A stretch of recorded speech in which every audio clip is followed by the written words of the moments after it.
Welcome, everyone. Welcome back to the show. It's your host, Danny Haifong. As you can see, I am joined by Ali Alizadeh from Jadal Media. Ali, thanks so much for joining me again today. Hi, Danny. Thanks a lot for inviting me, and I'm really glad to be with you and your viewers.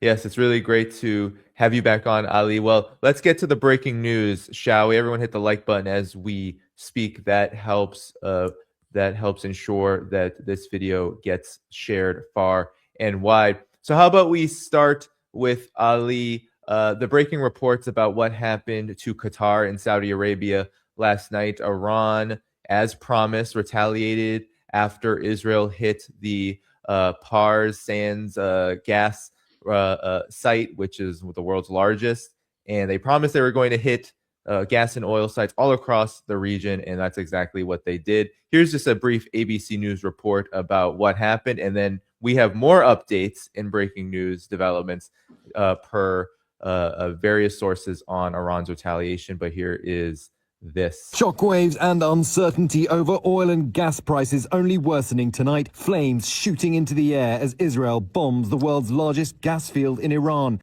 and the backbone of the country's energy sector. Video circulating online shows the flames and smoke engulfing the refinery. Israel's move comes just hours after the US dropped multiple 5,000-pound bunker buster bombs on Iranian missile sites along the coastline in the Strait of Hormuz. The US says they targeted cruise missiles that Iran could use on oil tankers and ships passing through that critical waterway. Tonight, Iran retaliating to Israel's attack on its gas fields with a furious missile barrage across the region. This huge explosion in Riyadh, Saudi Arabia, seen in video posted on social media. In the skies over Dubai tonight, air defenses knocking down incoming Iranian drones and missiles. Iran also striking the world's largest liquefied natural gas terminal in Qatar. Extensive damage reported. The Qataris condemning the attack, calling it a dangerous escalation. Iran tonight with this dire new warning, saying if you attack our oil and gas facilities, we'll do the same. So Ali, that's just one single report, but there's been more news on this. Not only this, so that critical LNG hub in Qatar was actually hit not once, but it was hit twice. So according to Tehran Times, the Ras oil and gas facility was hit again. This includes also not just Qatar, but Saudi Arabia was hit in a major way by a drone strike. So here's a report from Sputnik News. A drone struck the Semref oil refinery in western Saudi Arabia, which processes over 400,000 barrels per day. And then here's another report about confirmation that the Yanbu oil refinery in Saudi Arabia off the Red Sea coast was hit as well. And Ali, we have Haifa as we speak being hit in Israel by Iranian missile fire. It's the largest and most critical fuel facility that supplies 50 to 60% of Israel's fuel. Now, Ali, as all this is happening, and I just want your reaction now to all of this, we have a suspected F-35 damaged by suspected Iranian fire. It was made an emergency landing over Iranian airspace. And as you're speaking, Ali, I just want your reactions to all of this, because this seems like a very critical moment in the war. Oil prices are absolutely skyrocketing, well above $100 per barrel for Brent crude. New York Times says the economic crisis could be worse than 2008. Your reaction to these critical developments and how the war is going thus far now that these developments are occurring? So I was just watching Donald Trump talking to Prime Minister of Japan about 20 minutes ago, and he was repeating the same propaganda lie that Iranian missile capabilities and Iranian drone capabilities are almost finished. And then he said laughingly that they almost have zero anti-air defense capabilities. And so about same time, the story of F-35 being damaged over Iran's sky comes out, and also the story of not only the regional refineries and oil facilities, but also in Haifa. That's very important. In Haifa is coming out. So I think it's time for those people who are slightly wiser in the United States and the West to end their delusion about Iran's power, because Iranians have been very clear about what they do. Iranians are not playing these really complicated, cunning games the way that Donald Trump does. They are very honest, and they say what they want to do, and then they deliver it.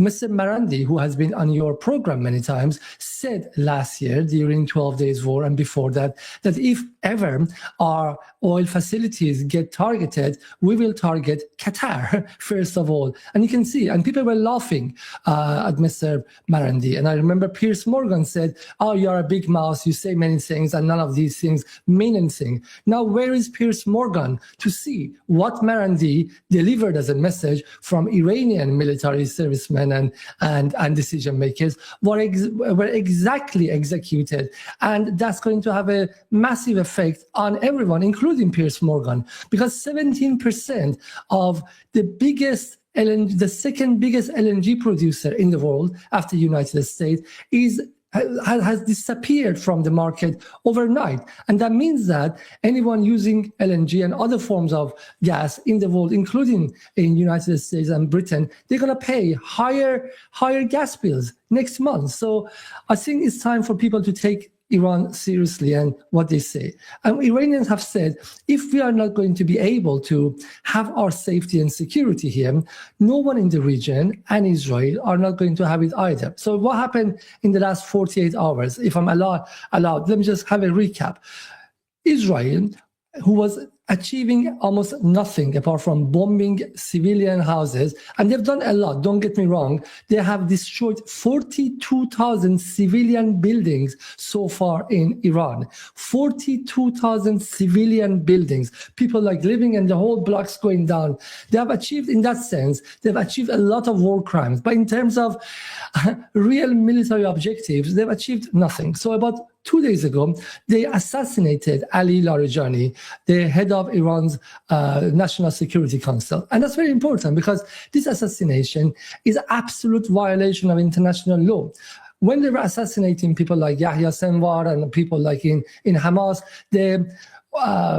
the pseudo-explanation was that these people are from a designated organization. When they assassinated Qasem Soleimani, they said, they had designated IRGC 6 months earlier. But Ali Larijani was a civilian politician who had no connection to any terrorist organization, and assassinate him in the middle of Tehran was absolute kind of war crime with a violation of every international law. And no one in the Western countries has condemned this. Second thing, Israel is selling these attacks as form of artificial intelligent-oriented smart wars. And let me tell you, the way they assassinated Larijani and the day after they assassinated Khatib, the intelligence minister in Iran, had nothing to do with the smart wars. In order to detect where he is, they come up with 6 or 7 different places and they bomb all of them in a blind way. So in the place that they finally found Ali Larijani, which was his daughter's house in a very kind of poor suburb of Tehran, they killed 105 people, and they killed equal amount of people in 5 other destinations. So 400, 200, 300 people getting killed to get one of Iranian politicians. Yeah, and that's what they call a smart wars. After assassination of Ali Larijani, they thought, because he was de facto the most powerful person kind of running the state in their narrative, they thought it's going to produce a shock and awe moment, and they can go after that in a heavy way. So that's when they went for South Pars oil field, because they thought Iranians are a bit confused, and that's when they can hit them hard, and then they can push them into not responding and being confused. Many of them, softer voices and the liberal voices in Iran, were saying that Iran should not retaliate, especially against Qatar and Saudi, because that's what Israel wanted. Israel's aim is for Arab countries to join the United States and then basically extend this coalition against Iran. Nonetheless, IRGC and Iranian army hit Qatar hard, and they went for Saudi. And look at that. unlike what these people were warning Iran, that Saudi and Qatar will join the coalition, even United States relinquished the responsibility and denied any knowledge about the thing. Even United States backed off and retreated. That's why it's important to understand. It's a different time, and Iranians are not going to negotiate or hesitate whether they attack or not. They've said it clearly. Any form of attack will be met by twice more attack on the region and on Israel. Second problem, we are on day 20 of the war. So far, United States has got a lot of hit. These hits are not being reported in the West. Yesterday in my show, I was just reading, in one day was about like 7 rounds of missile attacks, 4 rounds of drones, coordinated with Iraqi resistance, coordinated with Hezbollah. So far, Houthis and Ansarullah have not even appeared on the scene. They've been kept for much later developments and phases of the war. Yeah? And so you don't see that. But so far, I think American bases are almost finished. If it was up to Trump, he would have closed on American bases tomorrow and he would have left the region. But I agree, Israel hasn't been hit hard enough. And that's important. As long as Israel as long as enough pain is not inflicted on Israel itself, this war would not end. But no one in Iran was expecting the Israel pain to start before like day 30, day 35. Iranians have been very clear saying that we are taking out layer by layer of Israelis' air defense rings. And it's going to take a while. Last time in the 12 days war, back in June 2025, it took about 8 or 9 days for us to take it away. And then that's when we started using our heavy missiles like Khorramshahr 4 and Khaybar. And that's when Israelis realized the pain and they asked for ceasefire and they forced Trump to negotiate for a ceasefire. This time is going to take a while because Israelis were prepared. They had much more anti-air missiles. And so only now the pain against Israel is starting. Only in the last 2 or 3 days, Iranians have brought out the heavy missiles. And not only now, we are hearing big damages to Israeli important infrastructures and facilities. Yesterday, they went for Tel Aviv train station. Today, they went for Haifa's refinery. So be patient. Give it another week. And then you realize what Iranians can do. And all this like myth of Iranians running out of missiles and running out of drones is another delusional lie that they are telling the public. The same lie they were saying that if Iranian leader is assassinated, Iranian will surrender the way that Venezuelans did. These are lies and delusional lies which are only given to the public. No, Iran has enough drones and missiles to fight this war for more than a year, for years. And the second lie, they're saying that Iranian capability for manufacturing missiles and drones are destroyed. How can it be? Iran is the original manufacturer of these things. These are native industries in Iran. They are all Iranian inventions. And Iran has like 92 million population, enough mineral mines, and produces everything. It's an autarkic country. It's a self-sufficient country, thanks to 14 years of sanctions and 47 years of isolation coming from the United States. Yes, Iran would have run out of missiles if you had attacked it in 1987 when it was a young state. But now 47 years of isolation means Iran will never run out of anything because it's capable of producing everything in a self-sufficient way. Iran doesn't buy its missile from China or Russia. Iran doesn't buy the bits and pieces of drones from other countries, produces everything. And let me tell you something more interesting. As we are talking, today is day 20. In the last 20 days, Iranians have already upgraded their drones. They have already upgraded their missiles because as the war is developing, as they get the information of how the missiles have hit, which one of them have been intercepted, and then how the enemies like drones have hit in Iran, etc., they are going downstairs, they're going to the basement, they're going down the ground, and they're asking engineers that, can you like develop it and can you upgrade it this way or that way? It's a very dynamic situation in Iran. Iranians are like, they are changing and what's the word? They are changing and upgrading their weapons as we go. So I think it's very important that Trump, especially Trump and Hexed, are giving big lies to the public.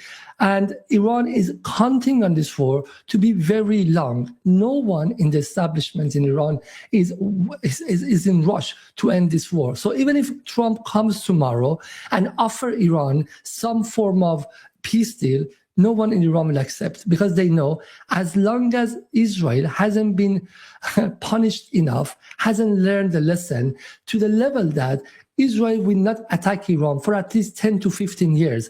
Iranians know that anything short of a peace deal, a deterrence for 10 to 15 years, it means nothing. It's not useful. And let me tell you why, from a real political point of view, because a lot of Iranian infrastructure has been damaged.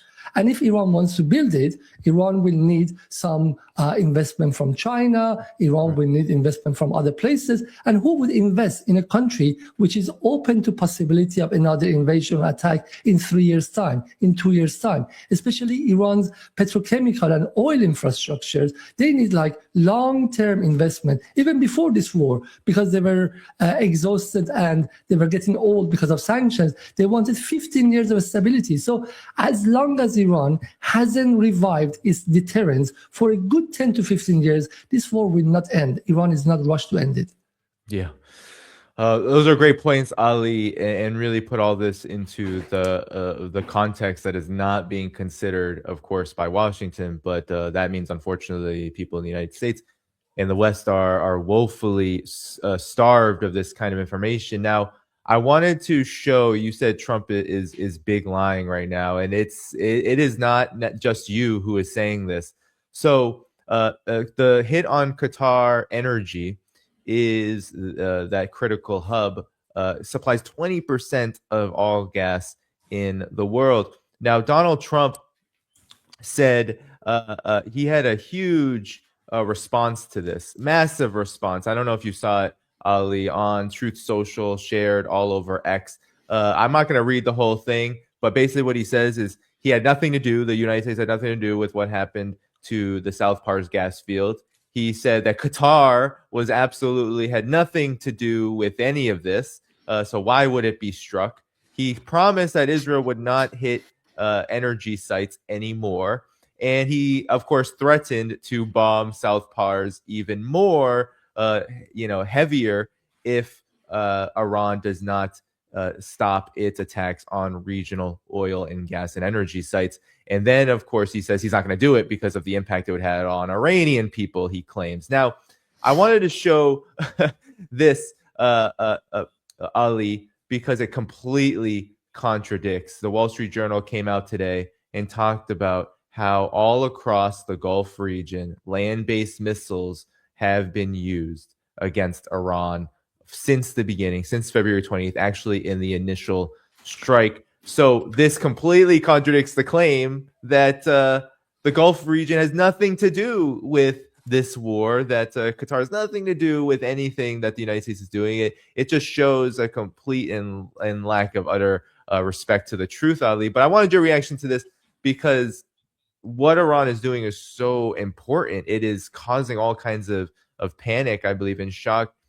And it just seems like the truth is completely belying the entire situation when it comes to the Trump and the U.S. and Israeli side. But your reaction to this? So, first of all these countries have something to do with this war, because for many years, these countries sat back and enjoyed Iran being sanctioned by United States, Iran being bullied by United States, and they all thought Iran's lack of action and Iran's restraint is because of weakness. Now they realize it wasn't because of Iran's weakness. Iran's restraint was because they didn't want to bring war to the region. And finally, after having tried every possible means for peace, including sending Omani foreign minister the night before the war started on Friday, 27th of February, to CBS, saying that Iran is even willing to discuss and negotiate about this missile program, everything. Iran showed absolute goodwill. And when the war started, Ayatollah Khamenei had said before this is going to be a regional war. Now, let me just give you one example. These South Pars refineries, they belong to, they take the kind of oil and gas from South Pars field. This South Pars field is a joint oil and gas field coming between Iran and Qatar. For the last 20 years, because of sanctions, Iran hasn't managed to finish its facilities of extracting gas and oil, and Qataris have done it. The price, I don't know, the numbers are crazy. They go about $600-700 billion, some people say. So Qataris have been plundering a joint gas and oil field, and Iran hasn't managed to take its part because of sanctions. So Israelis come and destroy Iran's facilities now, so Qataris can take even more. So no, this is not a war only between Iran and the United States. United States has shares in all these companies. United States, the number one beneficiary of what's happening in Qatar, UAE, and Saudi. These are vessel states. They are client states for the United States. Even this Qatar field, which was bombed yesterday, has it had a deal recently with ExxonMobil and has a lot of joint ventures with American companies, same as Aramco and same as UAE companies. So they are not these are not sovereign Arab countries that Iran has invaded. Look at that. All the securities are run by United States. These are states of United States, with the difference that possibly Wisconsin at least has a senator in the Senate and has few congressmen, whereas Qatar has no congressman in the United States. And when the United States wants their money, they go and offer the money and they buy American bond, and then they have little say. So no, Iran didn't attack Qatar. Iran attacked American interests, which was located in Qatar. That's number one. Number two, from Iranian point of view, there is no difference between Israel and America. I know in United States, in the West, especially many people, including myself, we talk about the fact that America has been hacked by Israel, and that's true. But from Iranian leadership's point of view, they cannot differentiate. They say a missile comes to us from a joint war from Israel and America. We hit back both of them. We cannot differentiate. We are not going to sit back and study for 3 weeks to see whether it was Israel with the knowledge of the United States or not. Israel hits us, America gets hit back. America hits us, both of them hit back. We don't care. And number three, important thing, this is an amazing statement. After 19 days of Trump saying that Iran has been obliterated, Iran doesn't exist anymore, Iran means nothing, Iran is like ex-Iran, Iranian missiles don't come anymore. Suddenly he comes in a very, very polite way, apologetic way, and shrugging his shoulders, saying that, I didn't know, please don't hit again, let's just be friends, don't hit again. Of course, in his own style, at the end he has to come and show his bully side and say, if you hit, I'm going to hit back. But what can you do? Mr. Trump, what can you do? Do you want to hit the whole thing? As you threaten to take over Khark Island, what can you do? Trump is showing an embarrassing level of lack of political shrewdness here and depth, because he is claiming things which next day, if he had consulted any of his military personnel, not Peter Hegseth, who's a thug, if he had consulted any of his more experienced generals in the army, they would have told him, don't say that. Let me just give you a few examples.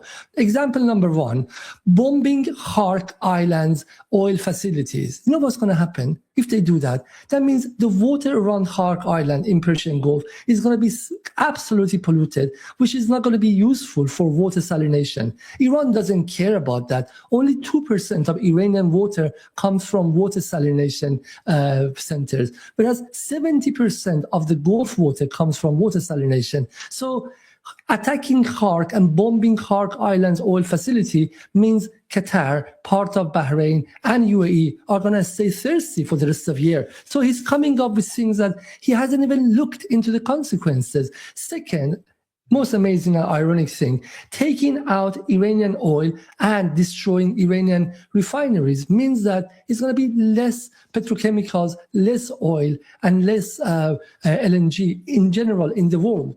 what happens? The price will go up. That's why Trump allows Iran to export its oil. It's very funny. While Iran has put a sanction on all these Arab countries, and Iran, a country which suffered from sanction for 14 years, now is sanctioning the West, saying that no more oil for you. But United States is staying silent, allowing Iranian tankers going wherever they want to go. Why? Because if 2 million barrels a day Iranian oil are also taken out of the market, the oil would not stay on 127. It's going to go to 150 tomorrow. So in a sense, you can see how desperate Trump is and how he has cornered himself in this situation that he cannot move left and right. If you put more pressure on Iran, the oil is going to go up further. So if he's talking about troops coming to Iran, Iranians say, as Arakshi said, yes, we are waiting for them because we don't have the chance to confront you face to face. Please send us a troop. And all of this is based on the caricaturish misrepresentation of Iran and its military power, because from day one they depicted Iran as a very small, weakened country which is going to collapse or surrender.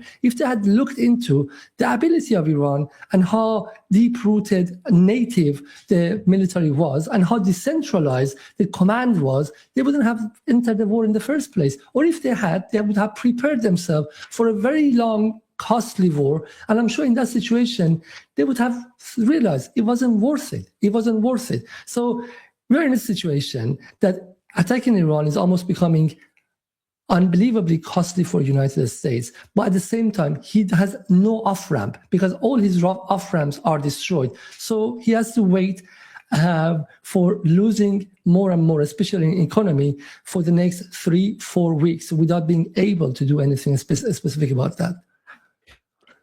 Yeah, well, your words, Ali, are bearing fruits in, of course, reality. Just minutes before this program, it was announced that the United States is pursuing at least $200 billion more to continue this war. It says that Donald Trump has supposedly not decided what to do with these 2,500 or so Marines that are sailing within the next week from Japan, and they'll get to the Middle East at some point in a week or so. And Scott Bessent just said, Ali, that they're going to the United States will possibly relieve sanctions, eradicate sanctions from sitting Iranian oil tankers in the Strait of Hormuz. It's such an absurd, when I listen to that, I just think of absurdity. But what's your assessment of this? Because these are the kind of moves that the United States are actually making. We saw the downed F-35. We're seeing the inability to protect militarily all of these gas and oil sites. But when it comes to political machinations of all of this, we're also seeing digging in, an attempt to dig in despite all of these crises that are mounting. What's your assessment of that? Why the U.S. is digging in despite all of these issues? You said there's no off ramp. Well, here's the ramp that they are choosing. No off ramp. No off ramp anymore. So things have changed for Iran. Iran is not the same Iran anymore. This a month ago would have really forced Iranian, especially the infighting inside Iran and the different factions, to put pressure on the leadership, saying that, come on, this is amazing, and we should grab the offer and go for detente with the United States, normalize relationship, de-escalate. Now things have changed, and Trump has changed everything. Trump has assassinated Iranian spiritual leader, and that itself is something which cannot be compensated by removing sanctions. His followers, which is at least 20% of Iranian society, and they are not going to accept any deal like this as an off-ramp, number one. Second, as I said, a lot of Iranian infrastructure has been damaged, and Iran doesn't want anything short of reviving its deterrence and having a long-lasting peace. I mean, taking out sanctions doesn't matter anymore, because in a sense, Danny, Trump helped Iran by changing his expectation and raising the bar of his pain threshold. The threshold was so high in the 12 Days War and this one, assassinating every commander, coming with this shock and awe, everything. And so he hardened the country. Now, in a sense, Iran is terror-proof, is assassination-proof, because has experienced such a acute pain of losing its leadership in a kind of in a very surprising attack. And at the same time, Iran has experienced its own power. Now, the people who a month ago would say, let's not get into a big war with the superpower. Now they've discovered how much potential Iran has. A month ago, even I wouldn't think having the chokehold of a Strait of Hormuz is more powerful than nuclear bomb. I'm one of the people who's been arguing that Iran should get hold of nuclear power for its deterrence. And now I think Iran doesn't need that. The Strait of Hormuz is like stronger than any hydrogen bomb, yeah? And we wouldn't know that. And Iran is not going to give this away. So the world should understand that from now on, Iran is in charge of the Strait of Hormuz. Same way that Iran's most important allies in Yemen are in charge of Bab al-Mandab, the second biggest strait, which is the opening to the Red Sea. So the things are changing. And the United States could have avoided this if he had given an inch to Iran a month ago. Go and read all these infos were coming out and saying that Iranians were absolutely cooperative back in January, in February, and they really, really didn't want this war. Yeah? So Trump created this war. Trump forced Iran into a war of existence, and now Iran has picked it up and will not leave it until it's achieved its objective, which is a punitive measure deep enough on America and Israel to create long-lasting peace. Second thing is, people would think that Iran is acting as madman, coming out, shooting missiles here, left and right. But I've been surprised to see there's a chess play underneath these attacks. Iran has been so calculating. It's unbelievable for me to watch. I've been critical of many of these things before, but now I can see this it's almost like weaving carpet, Iranian carpet, with so much precision. They're not only attacking places to scare these Gulf countries. They are basically hitting the bases of petrodollar. They're attacking the base of America's financial system. You've heard this possibly, that Iran allows any tanker which deals oil in yuan RMB to pass the Strait of Hormuz. So as long as you are not part of petrodollar, you're welcome to cross the Strait of Hormuz. And that's interesting. Iran, Russia, and China are coordinated, whether directly, knowingly, or even in terms of the logic, invisible logic. They are so coordinated. If United States wants to have more oil, now has to release and relax some of Russian sanctions. Then they have to relax Iranian sanctions. Then all of them, Iran says that this oil should be dealt in yuan RMB in benefit of China and in order to de-dollarize things. So wherever you look at, whatever the United States does, it backfires in itself. So that's the interesting time. So moving 1 second from this very heated war, it seems that Donald Trump unknowingly accelerated the move of history, because history was moving towards this multipolarity. And Trump, with his stupidity, just accelerated it, yeah? Just accelerated de-dollarization, just accelerated the weakening and decline of American empire. And I'm sure at the end of this war, many things which have taken 3-4 years, we already have achieved in terms of decline of American empire.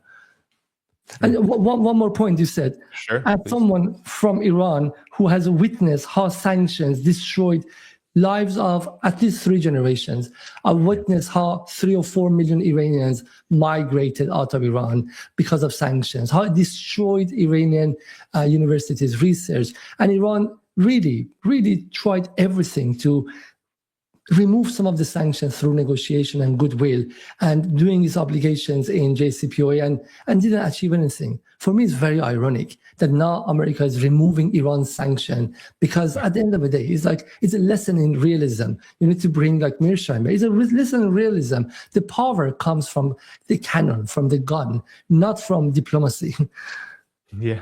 And they're claiming, Scott Besson was claiming Ali, that this was going to weaken Iran. First of all, sanctions are supposed to weaken Iran. So getting rid of sanctions are supposed to weaken Iran now. I mean, it is quite the mental gymnastics. And I want to emphasize that what you're saying about the Strait of Hormuz is absolutely 100% true, because Iran has just announced that they are going to start, instituting a toll in the Strait of Hormuz. That is an assertion of control of that waterway, which Ali, Iran has already demonstrated throughout this war that they are shipping close to, if not as much oil as they were before the war even started. So they are demonstrating just through these actions that they not only control this, and how that's a huge statement, not only just for the Iranian people, but for the world. That means the entirety of the global economy has changed because of U.S.-Israeli aggression that, as you said, is hurting people, is killing people, is damaging civilian infrastructure, but it is not. I mean, what I just said there about the Strait of Hormuz was not part of the objectives that the U.S. and Israel were pursuing. Quite the contrary. So it's interesting. You know that yesterday, Wednesday, Sri Lanka announced it as a day off for everyone. They closed the country, and Philippines has asked its people to have 4 days, if I'm not wrong, 4 days a week remote working from home. So the effect of this is very similar to COVID pandemic. And so so far it's been more than Ukraine and Russia war. So it's massive. So you're going to see in a couple of weeks, if it continues, which I think it will continue, if it continues, you will see the effect in the Western countries as well, in the transport system, in partial closures of the transport system here and there. So it's interesting that Donald Trump is almost, as I said, inadvertently, he's almost creating something which may lead to a financial crisis. It's like something which can have immense impact. And he didn't even think about that before going there. That's why European countries are so angry with him. They're so angry with him because they're going to pay the price one way or another. If they join him, which they're not going to do so because they know Iran will punish them as well. If they join him to open the Strait of Hormuz, they're going to pay a price one way, which actually is not possible to open a Strait of Hormuz. A young 18-year-old boy with a shoulder-holding rocket propeller can close a Strait of Hormuz. So talking about opening a Strait of Hormuz is a joke. So if they come in, is one problem. If they don't come in, they still have to deal with the increased prices and increased inflation on everything. So, and Trump didn't negotiate with any of them. According to Wall Street Journal, only 4 people were in the negotiation team and decision making. Rubio, Hexed, I think Vance, Witkoff, and Jared Kushner. Yeah? A very small group were in discussion with Trump to attack and how to attack. And so he has imposed massive consequences for the whole globe without even going through the usual American institutions. Compare this with Iraq war in 2003, which was another illegitimate, illegal war imposed from the United States. But back then, George W. Bush, who was another warmonger, but at least he had to go through Congress, he had to go through Senate, they had all these different commissions, they had many study groups, universities were involved. Then they went to United Nations. Then Colin Powell came and tried to persuade the Security Council for this. They talked to Europeans. Chirac famously said, no, that was a fissure between Europe and America. Nonetheless, they couldn't grab Britain. Tony Blair went along. So at least they went through 100 times more procedure than this. And even back then, I remember I was much younger. I was beginning of my taking part in anti-war movement. People were saying that that's not good enough. America should make a proper global coalition. That's not a real global coalition. But when you compare it with today, that was way more a cooperative attempt than comparison with this. 4 people of a gang have decided to do this. Mafia organizations have better decision-making processes to do their killing and to do their action than this one. It's incredible. I think American people should be very, very angry with what Trump has done to them, because every time they're filling the tank, they should know that this is not a war that the government has done. This is a war that Trump and 4 of his pals have done. That's not government. A man and 4 of his pals. Even in dictatorships, they have better decision making. A dictator has like people in his court, and who have his ears, and they discuss behind the scenes. This is incredible. Mm-hmm. Yeah, and even if there are, for example, Ali, Israel, and of course financial interests, military-industrial complex interests, even if they all have interests in going to war with Iran, of trying to destroy Iran, regime change Iran, for whatever the reasons, right? Iran as an alternative, Iran's political system, Iran's relationship with Russia, China, all these reasons, regardless, the whole entirety of the mainstream media, for the most part, other than Fox News, is not happy with the way that this went down. And that, I think, is a huge indication of exactly what you said, which is not only the decision making, but also the methodology, the way that this war has been carried out is causing a lot of anger all throughout, even the establishment, which then begs the question, Ali. There's so many lies about Iran right now going all across the political spectrum in the United States and the West. Air defense systems, despite 17 aircraft plus down, Hermes drones, and MQ-9 Reapers, and now the F-35 that had to emergency land today. And then you have all the missiles are gone, right? The missiles, they don't have any more missiles. Iran does. Well, according to data that was calculated here, Iran actually on March 18th recorded just as many in terms of volume missile and drone strikes than it did at the beginning of this war. And so that is not true. And then, of course, there's air dominance, all of these lies happening right now, Ali.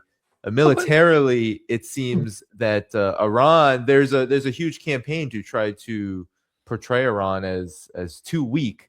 In large part, I'm wondering why that you think that is still, and what exactly can we expect from here? Because Iran is saying they're going to keep going and going and going, and there are now some who are wondering that these missile and drone strikes are becoming more and more and more in recent days. Well, maybe Iran has even more up its sleeve than what we've seen thus far. That doesn't have to necessarily become more, because remember, Danny, the first few weeks of Iran's actions they had only one objective, and the objective was to deplete anti-air missile from United States and Israel. And now we know Dubai almost has very little anti-air missile left. Most of American bases are running out of it. And Israel has started running out of many of these anti-air missiles layers. That's why now Iran can bring its slightly more expensive missiles. So that was the strategy from day one.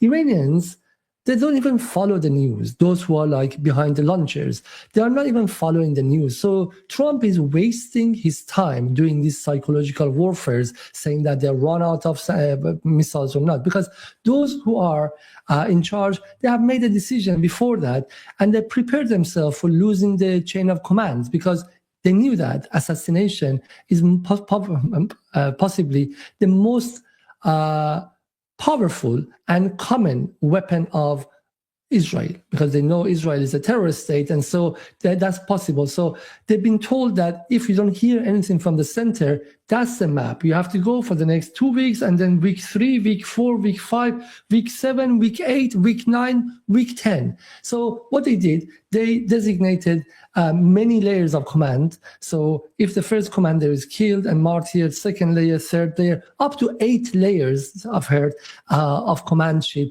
has been designated in case of assassinations. And also they've been given a program of what they do for the next few months. And in the next few months, first depletion, Then you bring your big boys and your big drones and missiles, and you start going for this bank of targets. So from Iranian point of view, this diagram has nothing to do with how Americans, Israelis have destroyed Iranian launchers. And let me tell you, actually, what Trump and Netanyahu say about hitting Iranian launchers, part of it is true, but actually that adds to Iran's power.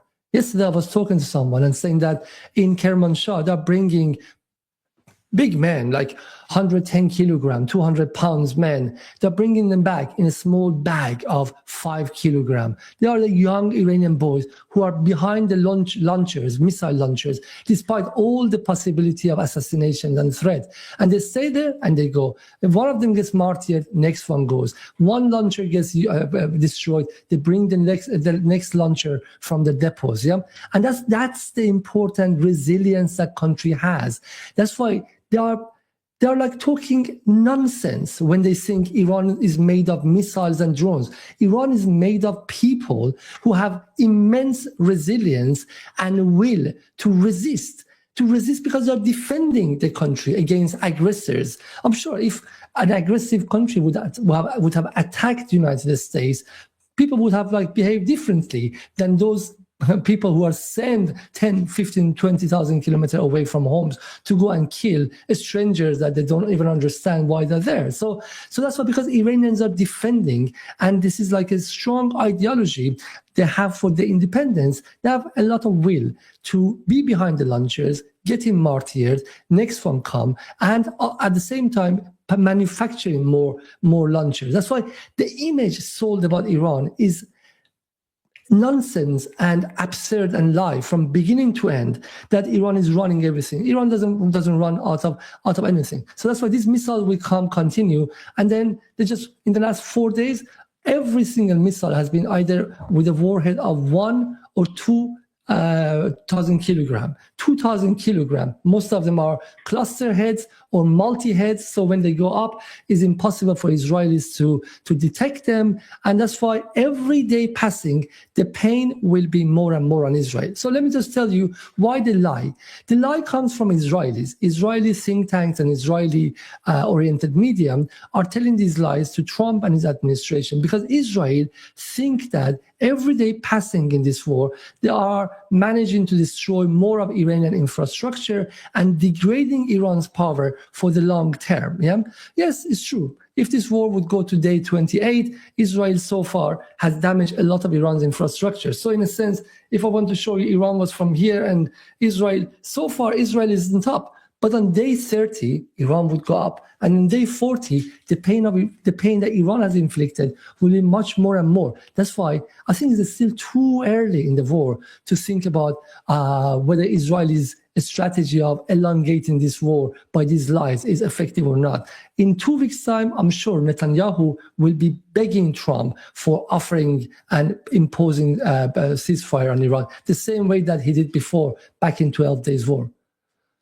Yeah, I mean, there are indications that is already happening. Of course, these are unconfirmed reports, but there's high level members of Israel's so-called cabinet that have already been talking about how this war has been a failure in terms of the objectives. And then there are also unverified reports, unconfirmed reports, but Dropside News reported this, that there was at least multiple attempts by the Trump administration to reach out to Iran in the wake of everything that just happened that we've spoken about here, the F-35s, the oil and gas targeting by Iran. And of course, Iran has been very firm in its approach, which is we're not done until we get what we want.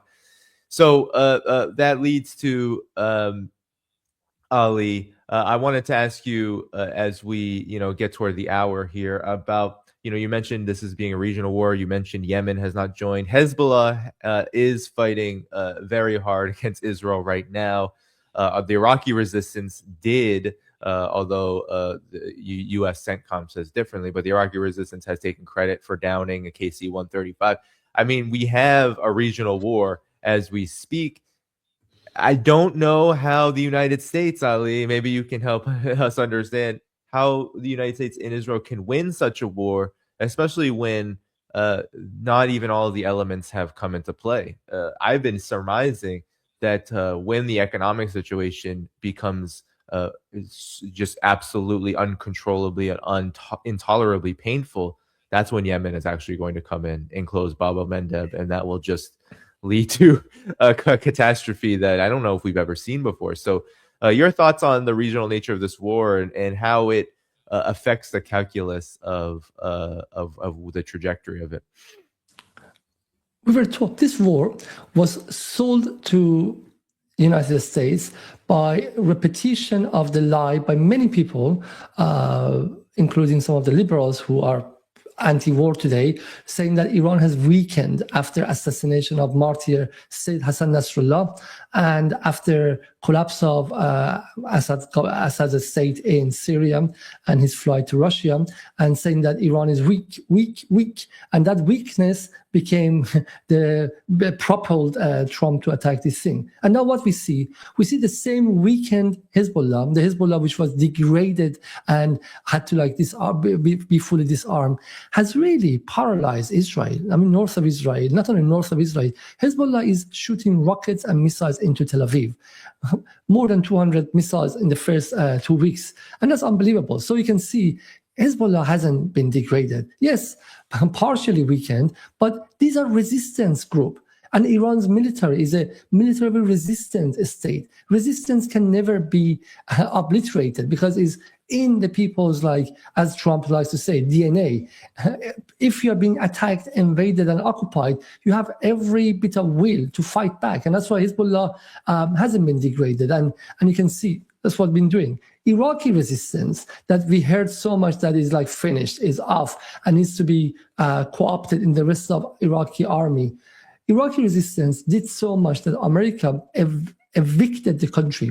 You remember that last week, this time, first they gave a warning that Americans keep a low profile. Next, they realized, no, this is too dangerous. They asked every American in Iraq to leave the country. So in a sense, Iran so far, with the help of Iraqi resistance, has liberated Iraq from the leftover of American occupation. And that's very important. If Iran could finish American bases in Iraq, because still Iraq is a partially occupied country, that would be a big victory. That would be a big victory that finally, after about 23 years, with the help of Iran, Iraqi people can enjoy the freedom and liberation from Americans. That's number two. And as I said, Ansarullah's absence has been mystified by many people. Ansarullah doesn't have to come. Ansarullah's entry into this war should create shock and awe. And so Iranians don't want it now. They're warming up. Iranians are only warming up with a very long thought plan. So Ansarullah has to come when Iran wants to get the upper hand. So far, Iran is just trying to establish itself and stabilize its position. Ansarullah will come for the end game, as I said. But let's go back to, you asked me before about Trump's and media.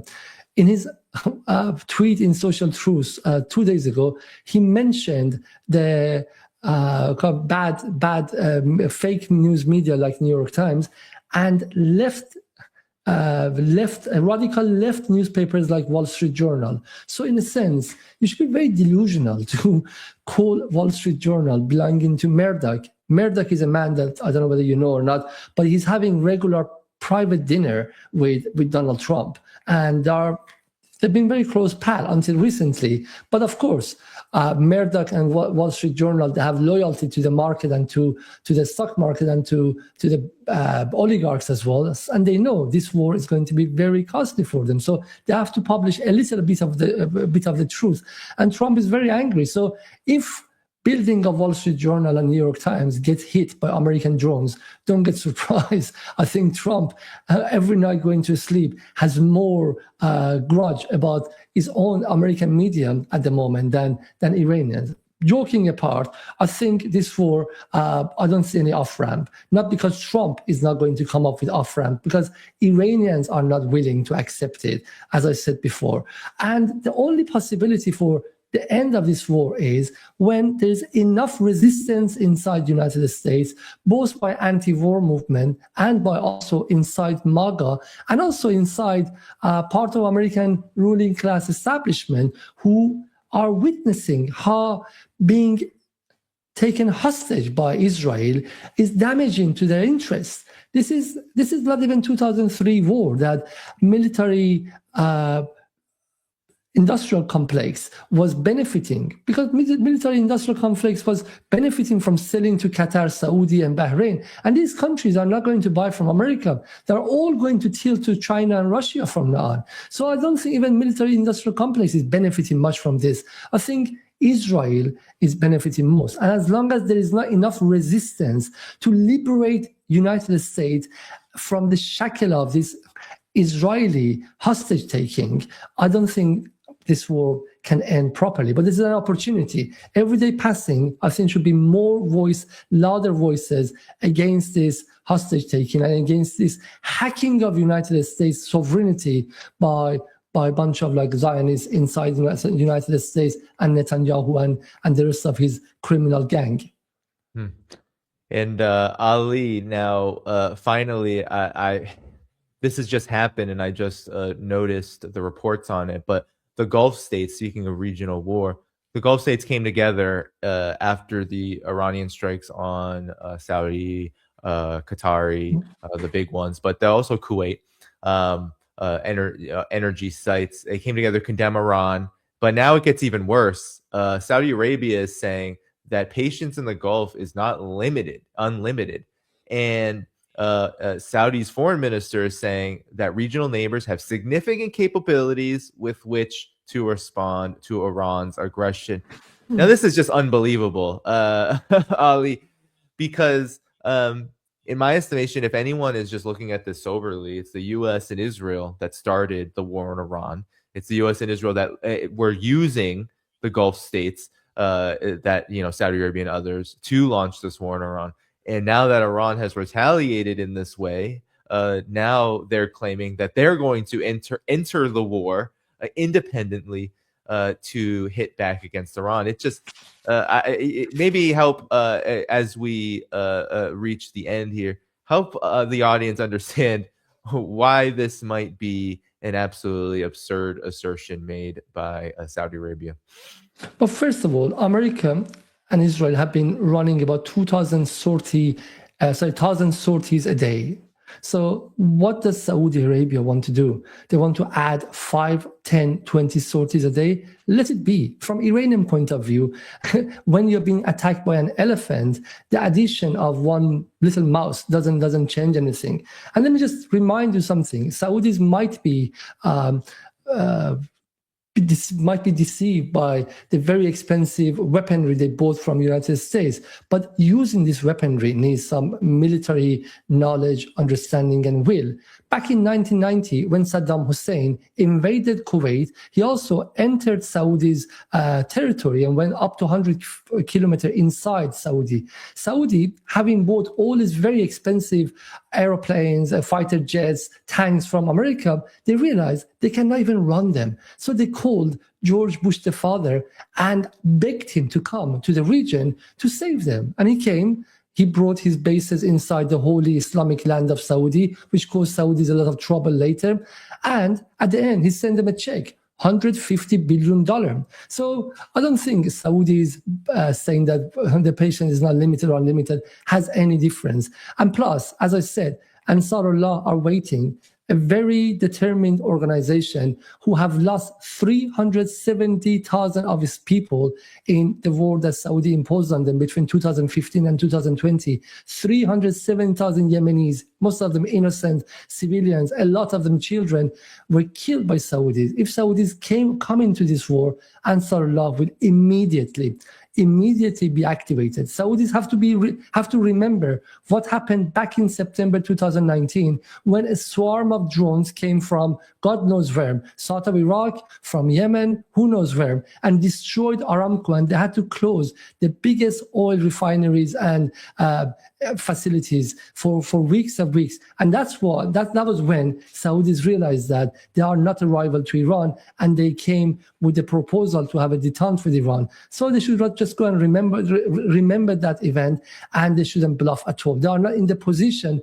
to threaten Iran. They don't have the means of threatening Iran. And Iran, when it's being attacked by the biggest military in the world, from Iranian point of view, doesn't matter that a small Qatari and Saudi armies join them or not. That's just ridiculous.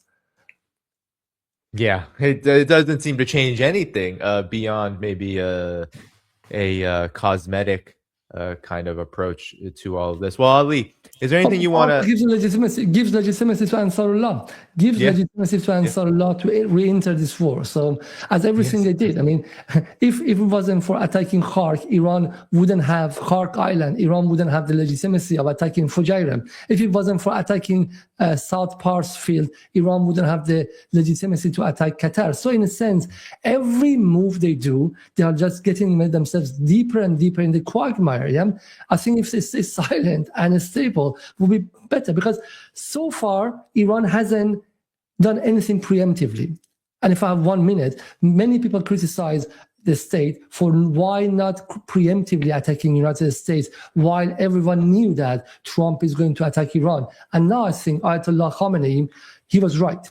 Iran has never ever started war preemptively. Iran claims, and I think that claim is absolutely truthful, that all our wars, not only in the last 47 years of Islamic Republic, but since 1812 have been war of defense. All of them have been war defending ourselves. We never start a war. And I think they're correct. And they never escalated preemptively. They always waited for the other side to cross a red line. Then they retaliated. So if you look at the last 19 days, Iran hasn't crossed any of the red lines. So that's why none of the countries in the region are in the position to criticize Iran. Saudi Arabia should go and criticize United States and Israel for attacking Iranian facilities. Mm-hmm. Yeah, well, I think this is a great place to close. I want to make sure everyone knows that Jadal Media, that link is in the description, tagged here, so you can follow that. Be sure to follow Ali's work. Everyone hit the like button before you go. That helps boost the show. I want to thank everyone who gave super chats and whatnot, including kind words for Ali. Thank you for your membership. Thank you for your comments. Ali, anything you want to say to the audience before we head out of here?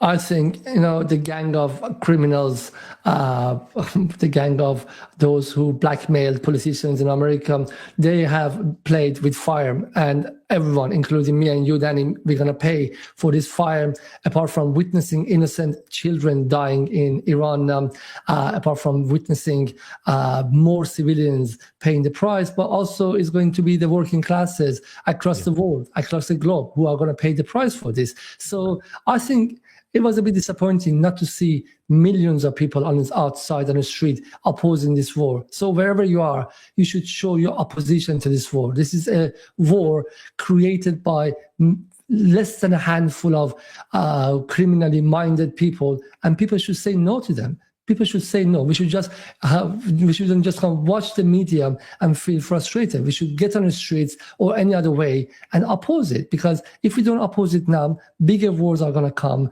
and we are crossing a very difficult and very critical time in history. It's like changing from one world order to the next one. And if people don't get engaged with it more sincerely, we're going to have more and more bloody wars.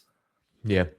I think this war, Ali, is proof of exactly what you just said. These wars are only going to get bigger, and they're only going to get more difficult on wider and wider and wider numbers of people all around the world. Without further ado, everyone, we're going to head out of here. I'm back tomorrow, 2 p.m. Eastern time.